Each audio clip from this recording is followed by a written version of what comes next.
السلام علیکم ورحمۃ اللہ وبرکاتہ۔ معزز احباب کرام، اللہ تعالی وحدہ لا شریک کا ہم پر بے انتہا فضل و احسان ہے کہ اس نے ہمیں حق بولنے کے لیے زبان عطا کی۔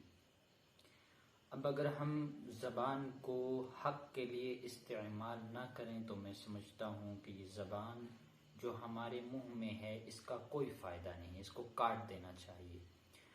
آج کل یہ جو عام ایک رسم و رواج بن چکا ہے کہ اولیاء اللہ کے مزارات پر عورتیں بہت کثرت سے آتی ہیں، صرف ہمارے جموں کشمیر میں ہی نہیں بلکہ جہاں جہاں اولیاء اللہ کے مزارات ہیں ہم دیکھتے ہیں کہ وہاں عورتیں اتنی کثرت سے آتی ہیں کہ مرد نظر ہی نہیں آتے۔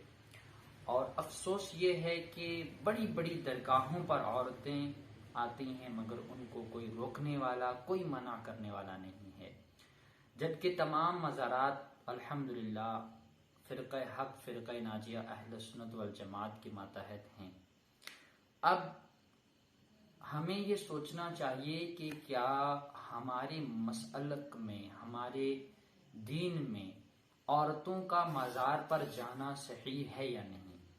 تو میں اس پر زیادہ کچھ نہ بولتے ہوئے آپ کے سامنے ایک دلیل کے طور پر ایک رسالہ پیش کرنا چاہتا ہوں۔ دیکھیے، ہم اور آپ جو اہل سنت والجماعت میں سے ہم مانتے ہیں کہ اعلیٰ حضرت امام احمد رضا خان فاضل بریلوی علیہ رحمت و رضوان اہل سنت والجماعت کے امام ہیں۔ ان کی تعلیمات کو ماننے والا ہی سنی بریلوی کہلاتا ہے، اور ان کی تعلیمات کا انکار کرنے والا، ان کے فتویٰ کا انکار کرنے والا اہل سنت والجماعت سے خارج کہلاتا ہے۔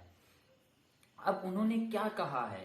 اولیاء اللہ کے مزارات پر عورتوں کا جانا منع ہے یا نہیں، اس پر آپ ذرا سماعت کیجیے گا۔ اولاً تو یہ بات ایک ذہن میں رکھیے کہ اعلیٰ حضرت نے مستقل ایک رسالہ لکھا ہے، جمل النور فی نہی النساء عن زیارت القبور، اس میں تفصیلاً آپ مطالعہ کر سکتے ہیں، مگر میرے پاس ابھی ایک کتاب ہے امام احمد رضا اور ان کی تعلیمات، یہ علامہ عبد المبین نعمانی مصباحی صاحب کی تحریر کرتا ہے۔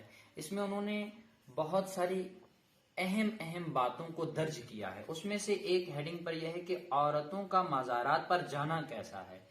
تو یہاں یہ مرقوم ہے کہ عورتوں کے مزارات اولیاء اور عام قبروں پر جانے کے بارے میں سوالات کے جواب میں ارقام فرمایا، عورتوں کے مزارات اولیاء اور مقابر عوام دونوں پر جانے کی ممانعت ہے۔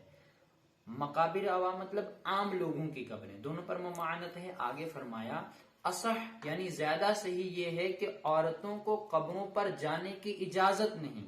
یہ فتاوی رضویہ شریف جلد نمبر 4 صفحہ نمبر 165 پر ہے۔ اور آگے کیا تحریر فرمایا؟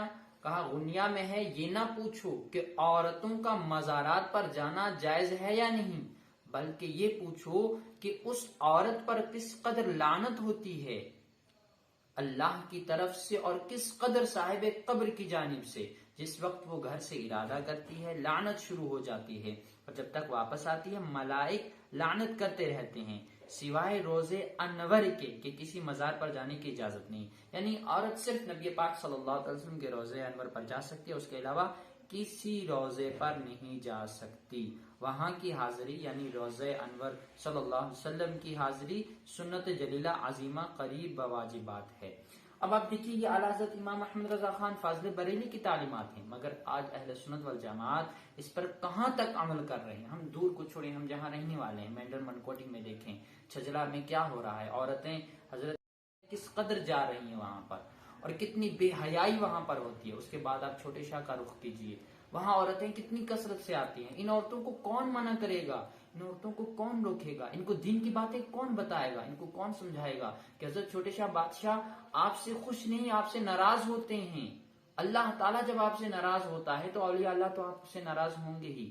اور پھر میرا ایک سوال ہے ان لوگوں سے جو مزارات اولیاء میں انتظام و انصرام کرتے ہیں اور ان لوگوں کو روکتے نہیں ہیں، نہ ہی کوئی ان کے خلاف بولتا ہے، نہ ہی ان کو سمجھاتا ہے، کیا اولیاء اللہ نے یہ دینی زندگی اس لیے گزاری تھی کہ ان کے آرام گاہوں کو آج تجارت گاہ بنا دیا جائے؟ کیا اولیاء اللہ نے اس لیے اللہ تعالیٰ کی عبادات اور ریاضات کی ہیں کہ آج ان کی مزاروں پر یا ان کی بیٹھکوں پر ڈھول باجے تماشائے اور ناچا جائے، گانے گائے جائیں اور عورتیں ہجوم کثرت سے آئیں؟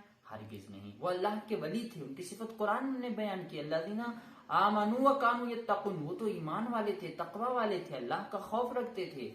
مگر آج ہمارے عوام اولیاء اللہ کے مزارات کی جو بے حرمتی کرتے ہیں، ہم اور آپ کو مل کر اس کو ختم کرنے کی سخت ضرورت ہے۔ میرے یہ الفاظ آپ تک صرف اس لیے پہنچ رہے ہیں کہ آپ خود بھی عمل کریں، دوسروں کو بھی کرائیں، اور جو لوگ ان کاموں میں ملوث ہیں وہ انتہائی شریعت کے خلاف کام کر رہے ہیں، اللہ تعالیٰ ان کو ہدایت عطا فرمائے۔